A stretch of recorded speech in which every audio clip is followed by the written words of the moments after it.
ನಮಸ್ಕಾರ ಕನ್ನಡದ ಜನತೆಗೆ. Welcome back to the channel. Bigg Boss season 12ರ ಎಲ್ಲ ಪ್ರಶ್ನೆಗಳಿಗೆ ಉತ್ತರ ಇಲ್ಲ. ಬಿಗ್ ಬಾಸ್ ಬಂದಾಗಿದ್ದು ಏಕೆ? ಬಿಗ್ ಬಾಸ್ ಬಂದಾಗಿದ್ದು ನಿಜಾನ? ಬಿಗ್ ಬಾಸ್ ಮನೆಗೆ ಬೀಗ ಜಡಿದಿದ್ದು ನಿಜಾನ? ನಿಜಕ್ಕೂ ಅಲ್ಲಿ ಆಗಿದ್ದಾದರೂ ಏನು? ಬಿಗ್ ಬಾಸಲ್ಲಿ ತಪ್ಪು ಆಗಿದ್ದು ನಿಜಾನ? ತಪ್ಪನ್ನು ತಿದ್ದಿಕೊಳ್ಳಿ ಎಂದು ಹೇಳಿಕೆ ಕೊಟ್ಟ ಡಿ.ಕೆ. ಶಿವಕುಮಾರ್.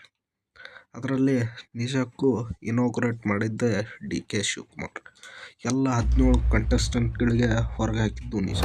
100% ನಿಜ. ಎಲ್ಲ 17 ಕಂಟೆಸ್ಟೆಂಟ್ಸ್ಗಳಿಗೆ ಹೊರಗೆ ಹಾಕಿದ್ದು. 11 ಸೀಸನ್ ನಡೆಸ್ಕೊಂಡು ಬಂದ ಬಿಗ್ ಬಾಸ್ 12ನೇ ಸೀಸನ್ನಲ್ಲಿ ಎಲ್ಲಿ ಎಡವಿದ್ರು? ಅಲ್ಲಿ ನಿಜಕ್ಕೆ ಆಗಿದ್ದಾದರೂ ಏನು? ಹೊರಗಡೆ ಆಗ್ತಿತ್ತ ಪರಿಸರ ಮಾಲಿನ್ಯ.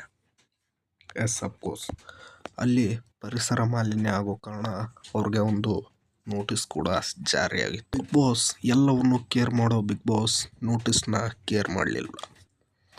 ಈ ಎಲ್ಲ ಪ್ರಶ್ನೆಗಳಿಗೆ ಉತ್ತರ ಕಡೆಗೂ ನೀಡಬೇಕಾಗಿರೋದು ಸುದೀಪ್.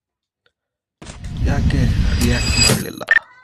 17 ಕಂಟೆಸ್ಟೆಂಟ್ಗಳು ಹೊರಗೆ ಹಾಕಿದ್ರು ಸುದೀಪ್ ಯಾಕೆ ರಿಯಾಕ್ಟ್ ಮಾಡಿಲ್ಲ?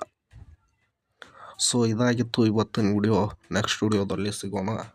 ಅಲ್ಲಿವರೆಗೂ ಟೇಕ್ ಕೇರ್, ಬೈ ಬೈ.